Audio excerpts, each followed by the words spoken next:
On va commencer. Merci à tous et à toutes d'être présentes et présents à ce point de presse présentant le bilan de la stratégie été 2022 en matière d'intervention pour tout ce qui est lié à l'itinérance. J'aimerais commencer par souhaiter la bienvenue à Madame la mairesse Céline Brindamour qui est parmi nous. Monsieur Benjamin Turcotte aussi, conseiller municipal qui est présent parmi nous aussi. Madame Isabelle Boucher, directrice générale de la Piolle de Val-d'Or qui est dans la salle. Et merci à vous tous et toutes membres des médias d'avoir pris le temps de vous déplacer ce matin pour, je pense, ce point de presse qui est important. L'itinérance est un enjeu qui touche beaucoup la communauté valdorienne, qui touche au premier chef des gens qui doivent vivre dans la rue, donc qui ont des besoins qui sont très, très pressants et qui a des impacts aussi sur la communauté. On en est vraiment tous et toutes conscients. Je suis accompagné de Mme Christine Francoeur. Mme Francoeur, votre poste officiel, c'est? Conseillère cadre en itinérance pour le centre de santé, le Centre intégré de santé et de services sociaux de l'Abitibi-Témiscamingue. Moi-même, c'est Paul-Antoine Martel. Je suis conseiller en relation avec les milieux pour la ville de Val-d'Or et nous sommes tous les deux membres du comité stratégique en itinérance de Val-d'Or, un comité qui regroupe également d'autres représentants et représentantes du CISAT. Oui. Ensuite de ça, Mme Boucher, également de la Piolle, en fait partie. Le Centre d'habitat autochtone fait partie du comité stratégique en itinérance, de même que la Sûreté du Québec. En gros, c'est Chambre de commerce. La Chambre de commerce de Val-d'Or. C'est ça. Oui, c'est ça. C'est ça. On parle donc d'une dizaine de personnes qui en font partie et on y reviendra un peu plus tard. Donc, l'idée, c'est de vous présenter un bilan de la stratégie été 2022 qu'on avait mise en place au début de l'été dans le but d'atténuer les impacts de l'itinérance à Val-d'Or. On reconnaît que ça cause certains problèmes en matière de paix publique, par exemple, mais principalement des problèmes de santé pour les personnes qui subissent la situation de l'itinérance. Donc, l'idée, c'était de voir qu'est-ce qu'on était capable de faire à très court terme, donc pendant la période estivale, là où la problématique est peut-être un peu plus visible, un peu plus présente.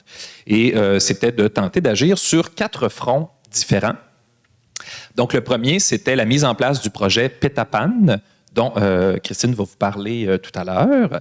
Ensuite de ça, il y avait de travailler sur tout ce qui touche le cadre de vie, si on veut, l'environnement, pour atténuer, encore une fois, les impacts de l'itinérance. Donc, on parle de communication et de sensibilisation du milieu, communication avec le milieu et sensibilisation du milieu, tout ce qui touche la propreté et la salubrité au centre-ville, et finalement, l'animation du centre-ville. Voilà 3 chantiers qui sont indirects, qui ne touchent pas directement la population itinérante, mais qui peuvent avoir un impact sur le vivre ensemble et la cohabitation au centre-ville. Rapidement, la situation de l'itinérance à Val-d'Or, ça a été récemment exacerbée par la pandémie de COVID-21. Ça évolue tout le temps, hein? De COVID-19. Ça a été expliqué dans une entrevue qu'a donnée Mme Boucher hier à Radio-Canada, mais entre autres, ça rendait plus possible ce qu'on appelle l'itinérance cachée, donc le couchsurfing, de passer d'un logement temporaire à un autre, étant donné toutes les mesures de distanciation qui étaient mises en place.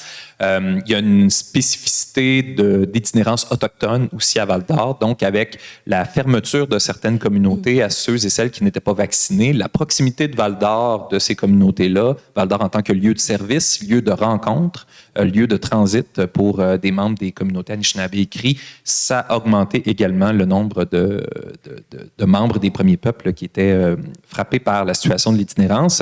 Et il y a aussi le manque de logement qui est perpétuel là, maintenant là, depuis plus d'une quinzaine d'années. Ça a un impact sur la quantité de personnes en situation d'itinérance. Donc, il y a quand même il y a une certaine stabilité, il y a un roulement dans le nombre de personnes itinérantes. On pourra y revenir très, très brièvement tout à l'heure parce qu'il y a justement un dénombrement de la population itinérante qui est en cours à Val-d'Or, mais dans plusieurs villes canadiennes, si je ne m'abuse, et québécoises. Oui. Donc, je l'ai dit, l'idée de cette stratégie été 2022-là, c'était d'agir tout de suite dans le but de sentir des résultats. Et la première façon qu'on a identifiée, c'est un projet qui avait déjà été pensé et qui devait commencer à se déployer cet été, et c'est le projet Pétapan. Christine, qu'est-ce que le projet Pétapan? D'abord, pourquoi Pétapan? On a l'air d'être dans un talk show. Oui, Christine, parle-moi de toi. Tout le monde en parle avec Paul-Antoine. Bien, en fait, Pétapan, qui est le projet s'est traduit dans un motorisé de 32 pieds qu'on utilise pour offrir des services directement dans le milieu où se trouvent nos usagers en situation d'itinérance. Pétapan, qui signifie les premiers rayons de soleil d'une journée en langue cri et algonquine. C'est l'hiver dernier, en novembre-décembre, qu'on a eu la possibilité avec la Direction des Affaires autochtones du ministère de la Santé et des Services sociaux de déposer un projet de sécurisation culturelle. Comme comité stratégique en itinérance, on a trouvé que l'idée était bonne pour mettre en place quelque chose de différent. Donc, Pétapan s'en fait traduit en 2 volets. Un premier volet qui a été de consulter les usagers en situation d'itinérance pour comprendre pourquoi ils ne vont pas vers nos trajectoires habituelles de service. Puis, par la suite, avec Pétapan, le motorisé, de vraiment pouvoir faire une offre de service qui répond à leurs besoins. Donc, on veut vraiment remettre les usagers dans ce processus-là, dans cette démarche-là. Puis, c'est vraiment porté par le comité stratégique. On a eu, pour une première année, moi, je trouve qu'on a vraiment eu un bel été au niveau de l'offre de service qui a été déployée. C'est certain qu'on voulait pas que ça soit non plus une surcharge pour nos intervenants puis nos organismes parce qu'on sait qu'il y a un manque de main-d'œuvre qui est présent également.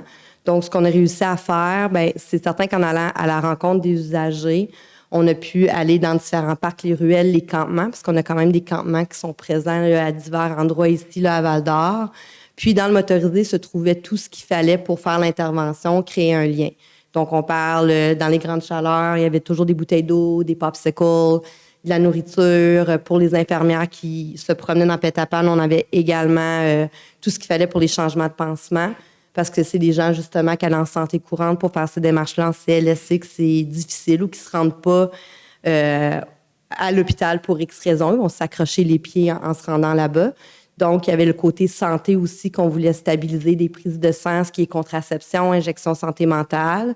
Puis, on a créé différents partenariats avec des intervenants qui sont déjà dans le milieu. Par exemple, Antoine Saint-Germain, travailleur social au PPCMA, ben, il a été faire une tournée avec l'agente de probation. Fait que ça permet aussi d'être introduit aux usagers par un intervenant de confiance. Donc, ça vient beaucoup aider à la création de liens avec d'autres acteurs qui sont quand même importants. Notre prochaine étape, en fait, c'est de changer le visuel de Pétapan. Les usagers nous l'ont dit. Il n'est pas facile à identifier là, quand ils se promènent dans la rue parce qu'ils portent les couleurs originales du beige connu des motorisés. Donc, on veut lancer là, un concours prochainement pour justement pouvoir l'identifier facilement. Puis les usagers vont être au sein de cette démarche-là également pour pouvoir l'identifier avec les Premières Nations. Puis ça nous a permis aussi d'aller à la rencontre des communautés. On a eu vraiment un super bel accueil de la communauté de Lac-Simon. On a été au powwow, à la Journée là, nationale des Autochtones. On a fait des ateliers d'artisanat avec les usagers là-bas, avec les résidents qui habitent dans la communauté. On a aussi été à Picogan pour leur journée là, culturelle. Puis, on est à prévoir là, une visite prochainement à la Kitsakig, justement, pour aller présenter le motorisé. Puis, avec Center aussi, le Centre d'entraide d'amitié autochtone, on a eu des activités là, avec eux au courant de l'été. Fait que c'est certain que pour nous, c'était d'être dans le milieu où se trouvent les usagers, ce qu'on a remarqué, les intervenants, puis là, on n'a pas de chiffre encore pour ça, mais il y a eu moins d'appels générés au niveau aussi de la Sûreté du Québec parce qu'on pouvait intervenir rapidement quand on voyait que la tension montait ou les intox très avancés, en distribuant de l'eau, les popsicles, la nourriture, ça permettait aussi de supporter à ce niveau-là. Puis aussi de conscientiser les usagers à la propreté du centre-ville. Quand on arrivait dans un lieu comme le parc Albert-Dumais, on allait à la rencontre des usagers, on réalisait qu'il y avait des choses qui traînaient, bien, on les impliquait dans ce processus de nettoyage-là aussi pour justement là, que le centre-ville reste beau et accueillant pour tous. Puis jusqu'à date, la réponse est positive. Puis ça a aussi fait partie de notre démarche de dénombrement que c'est Pétapan là, qui s'est promené au centre-ville dans la nuit du 11 pour faire le dénombrement des personnes en situation d'itinérance. Ce qu'il faut dire, c'est que c'est un outil de plus dont on dispose maintenant pour aller intervenir directement auprès des personnes, pour rapprocher les personnes des différents services qui existent aussi. Puis ça devient une espèce d'interface de collaboration entre les organismes aussi, puis avec des organismes qui étaient peut-être un peu moins engagés au sein de notre panier de services en matière d'itinérance. Donc, Pétapan devient ce lieu-là où on peut faire focaliser les efforts des différents partenaires pour avoir plus d'impact auprès des gens qui sont directement dans la rue, puis atténuer l'impact sur la communauté. Ça, c'est important, mais il faut vraiment garder en tête que ça, c'est un des objectifs secondaires. L'objectif premier, c'est de soutenir les gens puis de diminuer les impacts sur eux-mêmes. Puis s'il y a moins d'impact sur eux, il y aura moins d'impact sur la communauté. Il faut prendre les choses dans l'ordre aussi. Donc, Pétapan, est-ce que ça va rouler cet hiver, ça, Christine? Bien là, c'est la grosse question. Notre direction aimerait que oui, mais je pense que la réalité de la neige en Abitibi, si la MRC serait prête à peut-être déneiger différemment les grandes artères pour ne pas faire. C'est-tu le MRC ou c'est la ville? C'est la ville. Ah, si la ville ne faisait pas les bancs de neige au milieu des grandes artères de circulation, ça pourrait peut-être être possible. Mais je crois pour cet hiver qu'on va hiverniser Pétapan, faire un bilan de notre été pour se faire un plan de match là, pour la prochaine année à venir. Mais oui, idéalement, ça serait de pouvoir l'équiper pour qu'on puisse l'utiliser à l'année longue. Alors, merci Christine. Dans la copie du bilan qui vous a été remise, vous voyez donc chantier numéro 1, déploiement du projet Pétapan. Il y avait des actions qui avaient été prévues avant même que ce soit lancé. On s'était dit, voilà en gros où est-ce qu'on aimerait aller. Fait que quand c'est en vert, c'est que ça a été réalisé haut la main. Quand c'est en jaune, c'est partiellement réalisé, mais c'était vraiment des cibles qu'on se donnait dans le but de se donner une direction vers où avancer. Donc, c'est pas un échec si on n'a pas réalisé quelque chose. Il y a beaucoup de choses qui sont faites et surtout, ces choses-là étaient arrimées entre elles. Donc, la réussite à Pétapan a un impact sur la propreté, Christine l'a dit, a un impact sur la sensibilisation des gens d'affaires, a un impact sur l'animation au centre-ville aussi. Donc, tout ça, c'est interrelié. Alors, si vous voulez prendre connaissance plus en détail des différents résultats des actions qui avaient été prévues, bien, vous pourrez le faire avec le plan, avec le bilan. On parlait en fait, les grandes actions, c'était définir un horaire de participation au service du motorisé parce qu'il n'y a pas d'employés spécifiques. C'est vraiment des ressources qui ont été mises à contribution de la part des différents partenaires. Obtenir la collaboration de partenaires issus des communautés autochtones voisines ou partenaires. Donc, ça inclut également la Nation Cri. Tenir des activités de liaison avec les personnes itinérantes et organiser 2 activités, c'est ce qu'on avait visé, de liaison avec les commerçants du centre-ville. Donc, voilà pour l'axe 1, le projet Pétapan, donc l'intervention directe auprès des personnes dans la rue. Deuxième, sensibilisation et information. Ce chantier-là est important aussi parce qu'on s'est rendu compte qu'il y avait beaucoup d'appréhension, beaucoup de sentiments d'insécurité de gens qui voulaient en savoir plus, qui ignoraient les services qui étaient offerts, qui ignoraient les recours aussi qui étaient à leur disposition quand une problématique liée à l'itinérance au centre-ville survenait. Donc, on a pensé à toute une série d'actions afin de mieux communiquer et que ce soit une communication bidirectionnelle, c'est-à-dire donner de l'information, donner des outils, mais aussi recueillir les commentaires et les préoccupations dans le but d'adapter nos façons d'intervenir et nos cibles d'intervention.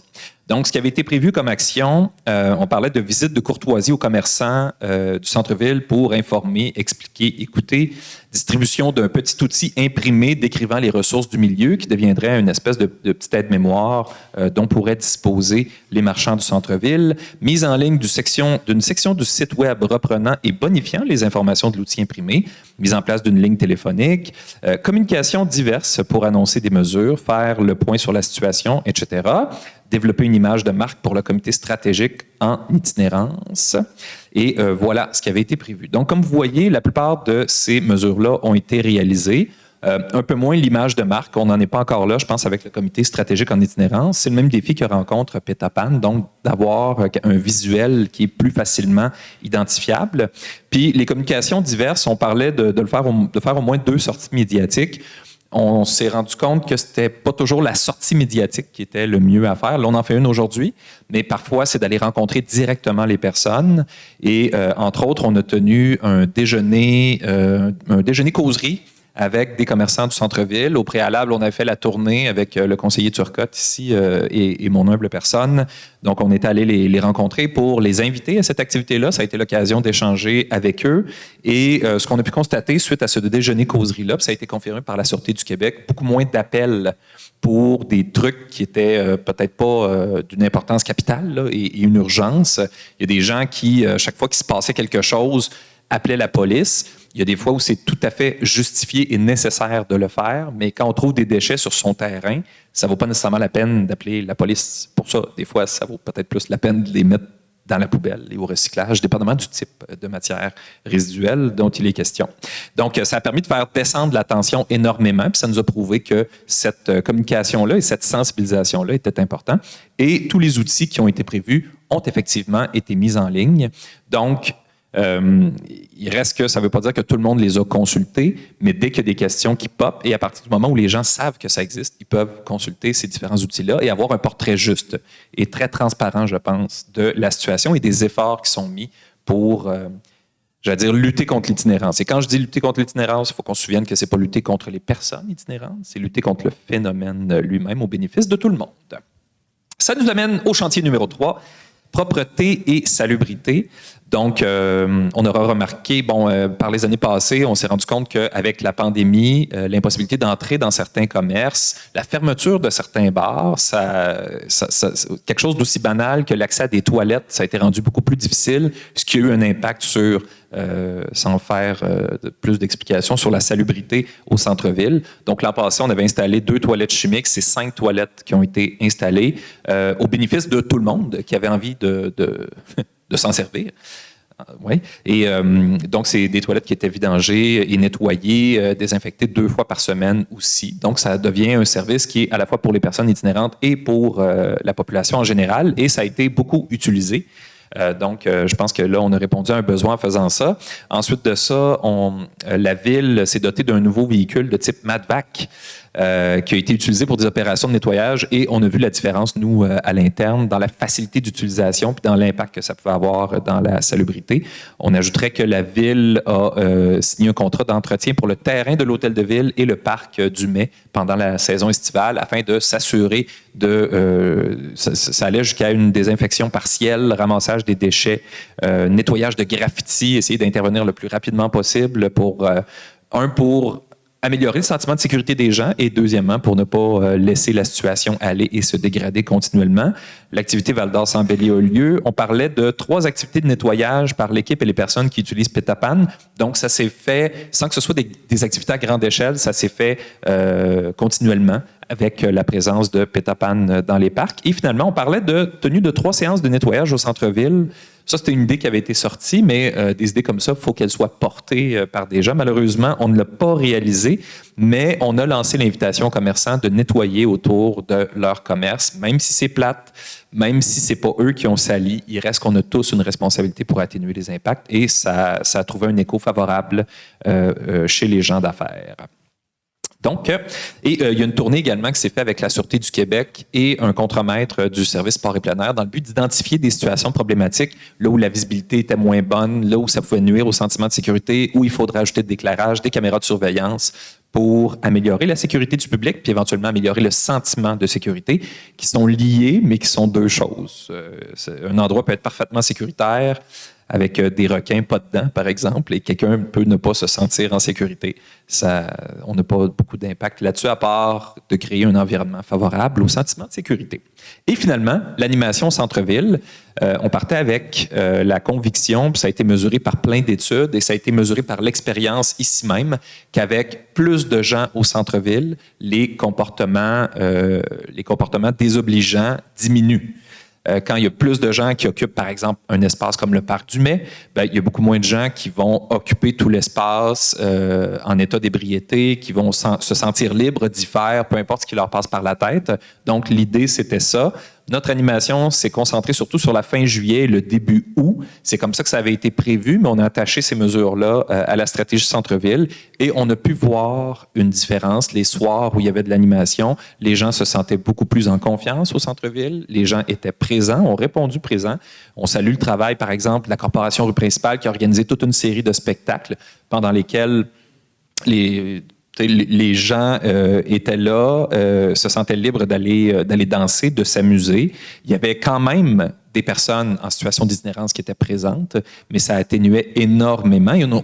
Les problématiques que ça pouvait causer. Et surtout, il y avait une cohabitation qui se faisait. Le summum de ça, c'est probablement le souper communautaire qui a eu lieu le 25 août.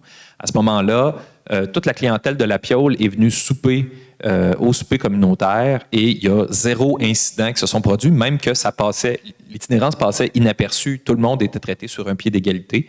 Donc, ça fait partie de cette stratégie-là, le souper communautaire, de créer ces rapprochements-là entre les citoyens de toutes sortes. Donc, il y a la programmation qui a été mise en place par des partenaires, notre programmation avec le parcours déambulatoire Pirates recherchés. Donc, des projets d'aménagement urbain temporaire, ça n'a pas été réalisé, mais on travaille là-dessus pour l'été 2023. Il y a l'œuvre d'art publique, par contre, qui a été aménagée au parc Bérard par les artistes Carl Chevrier et Jacques Barry. Ça a été fait. On a réalisé la murale. Il y a des gens, la clientèle de la rue qui a participé à la réalisation de la murale. Il y a également une mention pour un jeune qui a malheureusement été retrouvé mort dans la ruelle, il y a une mention sur la murale et ça peut sembler anodin, mais ça a un impact, je pense, sur la manière qu'ont les gens de s'approprier un peu cette murale-là. Et finalement, on devait lancer une invitation à des partenaires qui ne sont pas nécessairement impliqués au centre-ville à tenir des activités. Ça aurait pu être des clubs sociaux, des organismes communautaires, des trucs comme ça. C'est malheureusement quelque chose qu'on n'a pas pris ou eu le temps de faire, mais il reste que je pense qu'on peut dire que ça a bougé au centre-ville et que ça a aidé à faire diminuer la pression à partir de la fin juillet. Donc, c'est le bilan qu'on trace des actions qu'on avait posées. En tout cas, après ma barre, ce qu'on a constaté, c'est que la problématique a diminué et que le sentiment général dans la population s'est amélioré aussi. On en a beaucoup moins entendu parler à partir de la fin de l'été qu'au début de l'été où la situation a été, il y a eu une espèce d'explosion de différentes problématiques, de différents événements.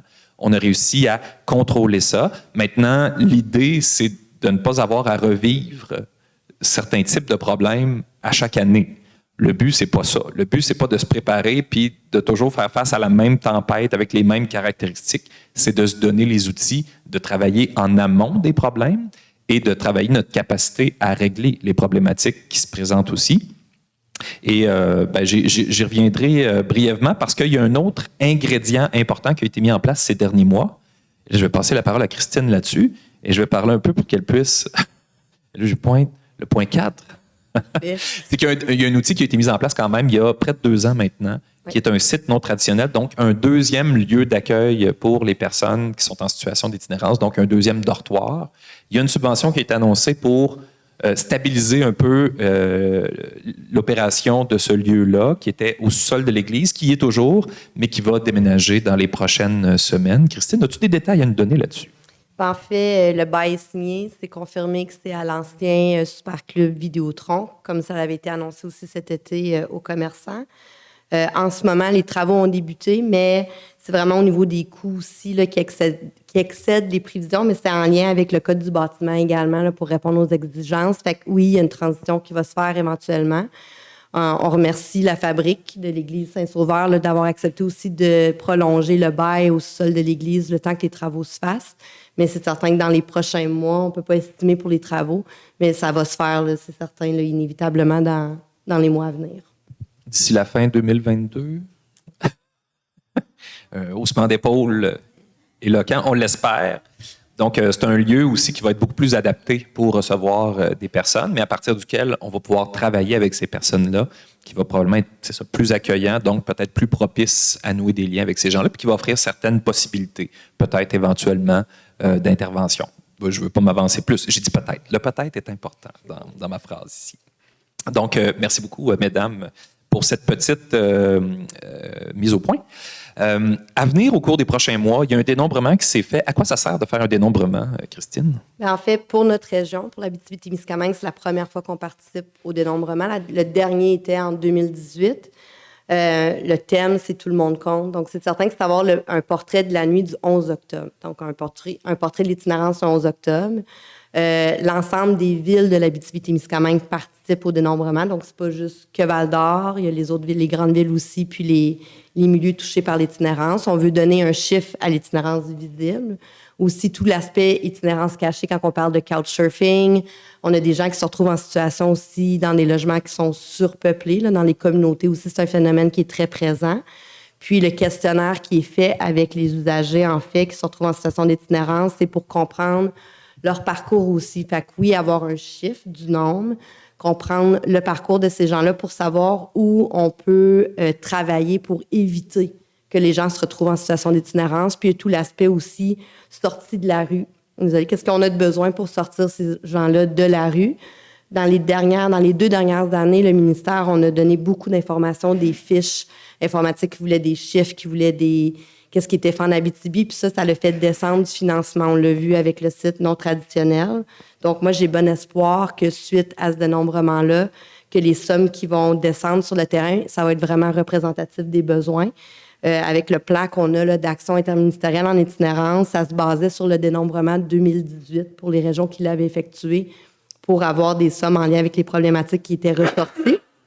Donc, moi, j'ai vraiment un bon espoir que dans 1 an, les financements qui vont être annoncés ou par la suite, parce que là, on a du financement jusqu'en 2026, mais que ça va partir de ce dénombrement-là qu'on a fait des personnes en situation d'itinérance, puis que ça va être autant, nous, le STIS comme organisation, que les organismes communautaires aussi qui ont participé à ce dénombrement-là et sans qui que ça n'aurait pas été possible de faire cette démarche-là terrain. Donc, tu l'as dit, le fait d'avoir des chiffres peut-être un peu plus précis peut nous aider dans le financement, mais avoir un meilleur portrait de la situation. Puis ce portrait-là est important pour un autre point puis que j'ai commencé à évoquer tout à l'heure, c'est cette idée-là de ne pas avoir à revivre à tous les étés la même situation problématique, la même situation qui cause énormément de tensions et surtout la même situation qui cause énormément de problème chez la clientèle, ben, je dis clientèle, mais chez les personnes en situation d'itinérance. Il y a des gens qui meurent de ça, l'itinérance. Il y a des gens qui hypothèquent le reste de leur vie avec ça. Il faut réussir à être collectivement beaucoup plus efficace pour agir sur différents fronts. Et c'est justement pour ça qu'on veut se doter d'un plan stratégique afin d'agir non seulement une fois que les gens sont dans la rue, mais agir auprès des personnes vulnérables pour éviter qu'elles ne tombent dans ce cercle vicieux-là de l'itinérance. Et surtout pour être beaucoup plus efficaces collectivement, tous ensemble, pour sortir les gens de la rue, pour leur donner des options, pour identifier leurs besoins, pour avoir leur confiance, puis pour leur proposer des solutions, puis des accompagnements dans ces solutions-là aux différentes problématiques qu'ils peuvent vivre. Plan stratégique, la coordination de ça revient au Centre intégré de santé et de services sociaux. On veut y travailler avec des partenaires de la communauté, puis s'assurer de faire en sorte, je l'ai dit, mais qu'on ne revive pas le même été over and over again. Mais surtout, pas les mêmes hivers non plus, puis s'assurer d'être parmi les champions pour soutenir les personnes qui sont en situation d'itinérance. Pas dans le but d'attirer les gens de partout, ça c'est un mythe en passant, mais dans le but surtout d'être capable d'aider et d'être capable d'avoir une cohabitation harmonieuse dans notre ville. Donc, ça, c'est quelque chose qui s'en vient au cours de la prochaine année. Je complète avec un point. On vous a convoqué dans le cadre de la Nuit des sans-abri. Vous en avez peut-être déjà été informé, mais il y a toute une petite programmation qui a été mise en place. La présentation du bilan de ce matin fait partie de cette programmation-là. Il y a un 4 à 6 qui s'inscrit un peu en continuité avec ce dont je vous parlais dans la communication et la sensibilisation. Là, c'est auprès des gens d'affaires. Donc, on leur présente une conférence de Jean-Marie Lapointe qui est présent avec nous aujourd'hui. On a eu un avant-goût hier. Je regarde Isabelle Boucher, directrice d'Appiol, mais qui est également directrice du Repère, l'organisme en santé mentale. Elle a ses tentacules partout dans le milieu. Non, mais surtout, ça montre l'impact et l'intégration des différentes ressources. Donc, M. Lapointe, moi, j'ai assisté au début de sa conférence hier, puis c'est fort émouvant. C'est vraiment quelqu'un qui est passionné, mais quelqu'un qui a un cœur qui est pas mal plus grand que le cœur moyen. Je veux dire que la ville, mais là, c'est gros, en tout cas. Mais c'est ça. Donc, non, mais il est extrêmement émouvant et extrêmement inspirant aussi. Donc, c'est ce qu'on voulait présenter aux gens qui ont peut-être des réticences face à l'action en matière d'itinérance. Je pense qu'on va faire fondre la plupart des cœurs de pierre. Ils vont être en fusion. Donc, ça se déroule ce soir. Et à partir de 20h, là, on invite toute la population. Ça va être très festif. Il y a le groupe Les Imposteurs qui va être présent, qui va jouer sur place. On va avoir un kiosque à shawarma. Donc, oui, pour vrai, avec la machine qui tourne et le poulet qui goûte bon. Ensuite de ça, feu de camp, rencontres, témoignages. Je pense que ça va être très, très sympathique. On invite vraiment chaleureusement la population à se joindre à nous. Et les enfants, c'est ouvert aux enfants. Donc, c'est de 20h à minuit. Et j'allais dire c'est gratuit, mais le coût d'entrée, c'est une paire de bas. Idéalement, une paire de bas propre. Et chaud. Mais est-ce que les gens peuvent apporter d'autres types de vêtements, Isabelle? Oui, donc tous les vêtements chauds sont acceptés, vieux sleeping bag. N'hésitez pas à être généreux à cette occasion-là, mais surtout, venez faire un tour. C'est à la place Annico Egal, communément appelé le marché public. Donc, il y a beaucoup de bénévoles qui contribuent. Fait que n'hésitez pas à être des nôtres. On peut avoir une certaine réticence, on peut avoir une certaine peur face à l'itinérance, face aux personnes itinérantes. Là, c'est un cadre vraiment très sécuritaire, mais c'est un cadre festif, puis c'est l'occasion d'aller au-delà, je pense, des préjugés qu'on a face à l'itinérance et d'entrer en contact d'une manière très humaine et chaleureuse avec toutes sortes de gens. Donc, on est disponible si vous avez des questions. Sinon, on vous remercie chaleureusement d'avoir pris la peine de venir entendre ce bilan et on espère vous revoir bientôt avec toujours d'excellentes nouvelles. Merci à tous et à toutes.